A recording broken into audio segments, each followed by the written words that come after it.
21 апреля анализ по биткоину. Что ж, предыдущие уровни остались. У нас поддержка 73 300, 73 700. Локальное сопротивление в нем мы сейчас стоим. 75 800, 76 100. Сейчас у нас цена 76. И более глобальное сопротивление 78-88, точнее 80 тысяч долларов. Что у нас сейчас? Здесь у нас сейчас очень много лимитов на сопротивление, начиная с 76 500 и выше примерно до 77 тысяч долларов.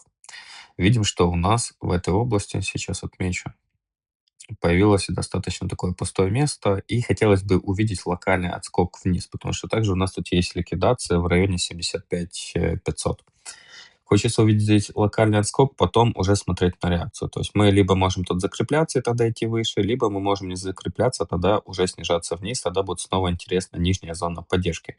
После чего надо смотреть, будем снимать ликвидность, либо не будем снимать ликвидность, и от реакции уже принимать решение.